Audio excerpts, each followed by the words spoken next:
네, 오늘 성경 말씀 보시겠습니다. 출애굽기 20장 13절 말씀입니다. 살인하지 말라. 살인하지 말라. 네, 오늘 제6계명에 대하여 이런 제목으로 하나의 말씀 증거하겠습니다.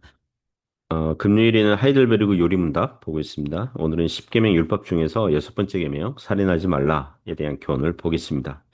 6계명은 아주 단순 명료하게 진술되었습니다. 살인하지 말라. 요리문답은 105번에서 107번 세 개의 문답에서 다루고 있습니다. 먼저 105번 보면 전체적인 설명이죠. 6계명에 대한 전체적인 설명. 읽겠습니다. 그 105번 질문이죠. 제6계명에서 하나님께서 원하시는 것은 무엇입니까? 답변입니다. 내가 이웃의 명예를 훼손하거나 그들을 미워하거나 해치거나 죽이지 않기를 원하십니다. 나는 생각이나 말이나 몸짓으로 무엇보다도 행동으로 그리해서는 안 되고 다른 사람을 시켜서 해도 안 되며 오히려 모든 복수심을 버려야 합니다. 더 나아가 자기 자신을 해쳐서도 안 되고 부주의하게 위험에 빠뜨려서도 안 됩니다. 그러므로 살인을 막기 위해서 국가는 또한 칼을 가지고 있습니다. 105번 문답은 육계명에 대한 포괄적인 설명으로 보면 됩니다. 살인하지 말라 그 계명 안에 105번 이 답변에서 말하듯 이웃의 명예를 훼손하거나 또 미움, 또 실제 신체적인 상해와 살인 금하고 있고요. 우리의 생각이나 말이나 몸짓이나 행동으로도 안 되고, 다른 사람을 시켜서 행하는 이 청부살인도 안 되고요. 모든 복수심도 금지하고 있다고 설명하고 있습니다. 그리고 타인의 생명뿐만 아니라 자기 자신의 생명을 해야 하는 일, 즉, 자살도 금지하고 있고요. 부주의하기 위험에 빠뜨려서도 안 된다고 합니다. 주의만 기울였으면 자신과 이웃의 생명을 보호할 수 있는데, 부주의하기 위험에 빠뜨리는 행위도 해서는 안 된다는 것입니다. 그리고 끝부분에 살인죄를 범한 자들을 처벌하는 국가의 권력이 있으니 살인죄가 허용되지 않도록 막고 있는 이 일반적인 은총 부분도 언급하고 있는 것입니다.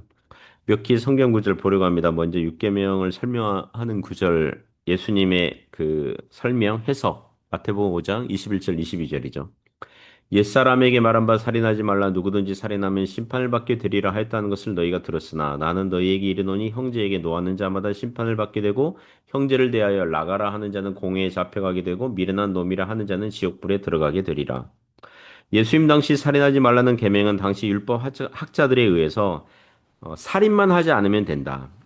신체적인 생명을 해야지만 않으면 된다. 다른 사람의 생명만 빼앗지만 않으면 이 계명을 지킨 것이다.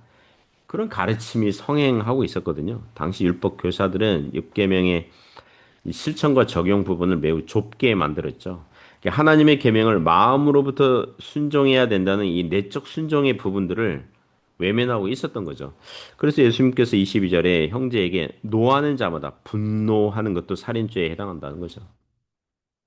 형제를 라가라 하는 자, 라가가 이 멍청이, 바보 이런 뜻이거든요. 머리 빈 놈, 라가. 라 하는 자, 미련한 놈, 형제에게 미련한 놈이라고 형제를 조롱하고 비난하고 혐오하고 인격을 무시하고 이런 것도 살인죄에 해당한다는 예수님의 말씀입니다. 오늘날 이웃에 대해서 뒷담화를 하고 수근수근 거리고 가짜뉴스 만들어서 이웃의 명예를 훼손하고 인격을 깎아내리는 것도 육계명을 어기는 것이 됩니다. 오늘날 유튜브 방송을 하면서 막말을 하고 가짜뉴스를 만들고 조리돌림을 하게 만들고 한 사람의 인격과 삶을 파괴하는 자들이 있습니다. 이런 것을 부추기는 문화도 있습니다. 이런 게 모두 다 육계명을 어기는 것입니다. 오늘날 한국 사회에 만연한 갑질 문화, 학교에서 행해지는 왕따 문화, 이게 사실상 영적으로 보면 육계명을 어기는 것이 된다는 것입니다. 또 다른 구절 하나 보죠. 로마서 12장 19절 20절입니다. 내 사랑하는 자들아 너희가 친히 원수를 갚지 말고 하나님의 진노하심에 맡기라. 기록되었으되 원수 갚는 것이 내게 있으니 내가 갚으리라고 주께서 말씀하시니라.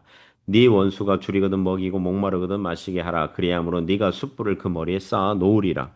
19절 보면 친히 원수를 갚지 말고 하나님의 진노하심에 맡기라 그래요. 이 구절은 신자들의 사적 복수심에 매달리지 말라. 이런 뜻이죠. 사적인 복수심. 만일 사적인 복수심에 매달리면 어떻게 됩니까? 구약 성경에 보면 눈에는 눈, 이에는 이 이런 말씀이 있잖아요. 이거는 반드시 복수하라는 구절이 아니거든요. 그러니까 자기가 피해를 본 만큼의 적당한 배상과 처벌에 대한 말씀이에요. 왜냐하면 복수심에 사로잡히면 이 사적 복수하게 되면 만약에 어, 다른 사람이 내 이빨을 하나 때렸는데 내가 이빨 하나 정도 예, 나가는 그런 피해를 받았어요. 근데 감정과 기분이 상하잖아요. 더욱 화가 나서 사적인 복수를 하면 상대방의 이빨을 딱 하나만 깨뜨리는 게 아니라 한 대여섯 개 날려버리는 그런 복수를 행하게 되거든요. 그러므로 이에는 이 눈에는 눈, 이 구약 율법은 사적 복수를 금지하고 당시 재판관들에게 재판을 이제 부탁하여서 이 그에 해당하는 적절한 배상과 처벌을 하도록 하는 그런 겁니다. 그리고 국가는 권선징악, 법을 따르는 자를 보호하고 악을 행하는 자는 처벌하는 그런 권한을 가지고 있어서 그거를 절제하게끔, 그러니까 사적인 복수가 폭발하지 않도록 그렇게 절제하게 되는 거죠. 창세기 9장 6절 보시면 다른 사람의 피를 흘리면 누가 살인죄를 저지르면 그 사람의 피도 흘릴 것이니 그러니까 제약을 주는 거죠. 처벌을 함으로써. 그죠? 살인한 사람을 처벌함으로써 이 하나님의 이 창조 질서, 이 질서가 뭐랄까요? 죄로 폭발하지 않도록 이는 하나님이 자기 형상대로 사람을 지으셨음이니라. 출애굽기 21장 14절 보시면 사람이 그의 이웃을 고의로 죽였다면 고의적인 살인죄, 고의적인 범죄는 너는 그를 내 재단에서라도 잡아내려 죽일지니라. 얄짤 없어요. 예, 성전에 들어갔더라도 잡아내려 죽이라. 고의적인 살인죄 반드시 이 사형에 해당하는 거죠. 로마서 13장 4절 보시면 그는 하나님의 사역자가 되어 내게 선을 베푸는 자니라 그러나 네가 악을 행하거든 두려워하라 그가 공연히 칼을 가지지 아니하였으니 곧 하나님의 사역자가 되어 악을 행하는 자에게 진노하심을 따라 보응하는 자니라.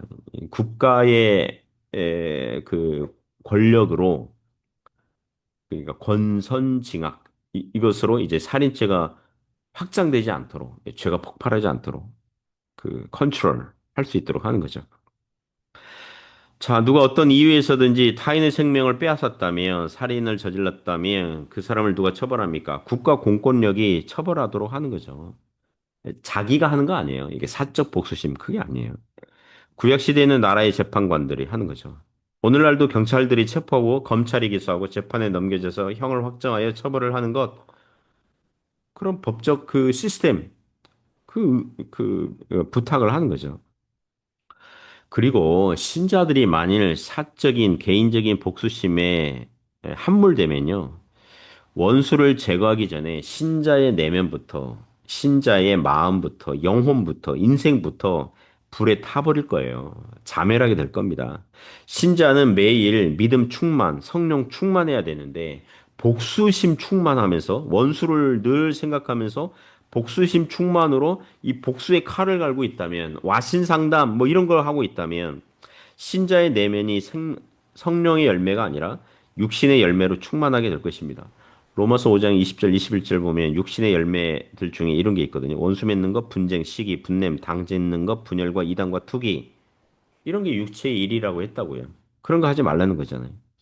그러므로 신자는 복수는 하나님의 진노하심에 맡기라는 것입니다. 공의로우신 하나님께서 적절하게 처리하실 것을 믿고 맡기고 신자가 할 일은 도리어 원수를 사랑하고 용서하라는 거예요. 원수가 줄이거든 먹이고 목마르거든 마시우게 해라. 그렇게 하면 어떤 결과가 있습니까? 숯불을 그 머리에 쌓아 놓는 것과 같다. 이 숯불을 머리에 놓으면 머리가 뜨겁잖아요. 그러니까 신자들이 복수하지 않고 도리어 원수가 어려울 때 도와주면 원수도 양심의 찔림을 받아서 부끄러워하게 된다. 이런 뜻입니다. 그렇게 해서 할 수 있다면 신자는 모든 사람과 더불어 화목을 시도해 보는 것입니다. 만일 이웃이 우리를 때리고 상해를 입혔다고 합시다. 이 전치 몇 주가 나왔어요. 그러면 우리는 어떻게 해야 됩니까? 성경은 아무 조건 없이 우리에게 폭력을 휘두른 사람을 용서하라고 합니까? 아니죠. 만일 우리에게 폭력을 휘두른 사람이 경찰서 가기도 전에 우리에게 찾아와서 치료비를 내고 보상을 하면서 자기가 잘못했다고 구하면 그때는 용서해 줄 수 있어요. 왜냐하면 그가 용서를 구하잖아요.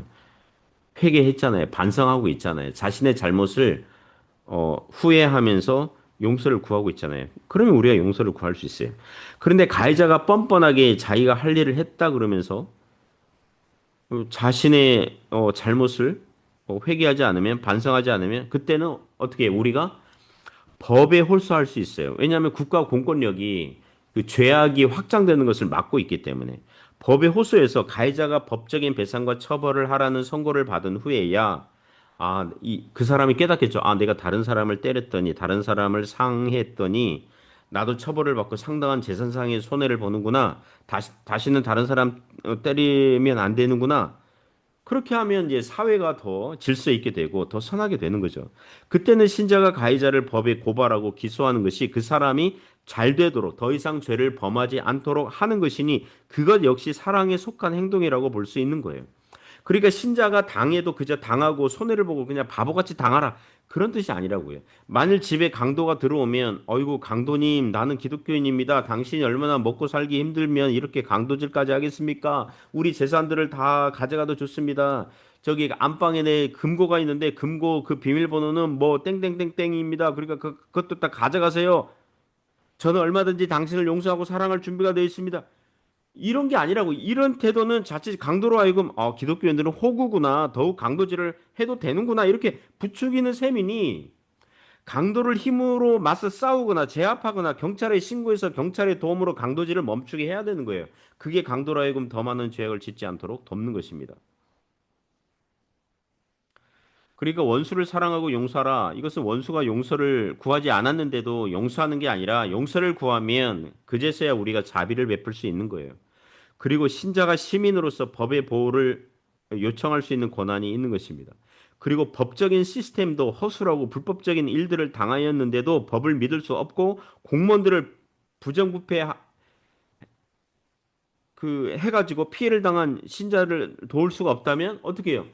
그때는 뭐 하나님의 진노하심에 그 원수를 맡기는 거죠. 그렇잖아요. 하나님의 진노하심에 그 원수를 맡긴다. 이게 법적인 시스템이 잘 되어서 법에 호소한다. 이것도 거기에 포함되어 있고요. 그런데 법의 시스템이 부정부패로 그냥 망가져 있다. 그럼 어떻게 해요? 하나님의 은혜를 구할 수밖에 없죠. 하나님의 진노하심, 하나님의 공의로우심 맡길 수밖에 없죠.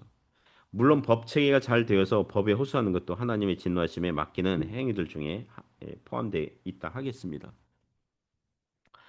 106번과 107번 문답 보겠습니다. 106번 문답은요. 그런데 이 계명은 살인에 대해서만 이야기합니까? 아닙니다. 하나님께서는 살인을 금함으로써 살인의 뿌리가 되는 시기, 증오, 분노, 복수심 등을 미워하시며 이 모든 것들을 살인으로 여기신다고 가르칩니다. 107번은요.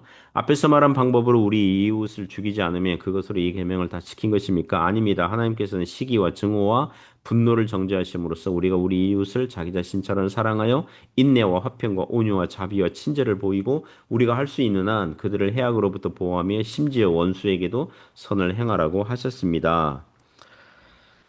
그 골로새서 3장 12절 보시면요. 그러므로 너희는 하나님이 택하사 거룩하고 사랑받는 자처럼 긍휼과 자비와 겸손과 온유와 오래 참음을 옷 입고 이렇게 말씀했습니다. 사랑하는 성도 여러분, 이웃에 대해서 복수심이나 미움 충만이 아니라 긍휼과 자비와 겸손과 온유와 오래 참음으로 옷을 입으시길 바랍니다. 그게 이 살인하지 말라 이 계명을 잘 지키는 것입니다. 이웃을 사랑하고 용서하는 것. 그리고 이웃이 뭐라 그럴까요? 더욱 죄를 행하려고 하면 그것을 국가 공권력으로 법에 호소하여 이게 제한을 두고 그거 하는 것도 사랑이 포함되어 있는 거예요. 면책, 책망 이것도 사랑의 한 표현이거든요. 그렇게 하지 마라 이런 거 있잖아요. 그리고 인내하면서 그 사람이 바뀌어지기를 하나님께 기도하고 그런 은혜가 있기를 주님의 이름으로 축복합니다.